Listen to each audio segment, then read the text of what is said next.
To turn on or turn off Windows Package Manager Client Apps Execution Aliases in Windows 11 Home, right-click on any area on the desktop, and then select Personalize, tap System, and then select Storage.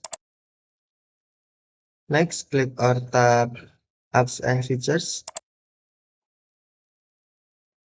and then tap More Settings, tap App Execution Aliases, and then on Windows Package Manager Client, tap Switch until on to turn on or the Switch until off to turn off.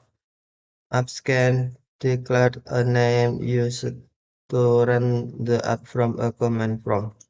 If multiple apps use the same name, choose which one to use.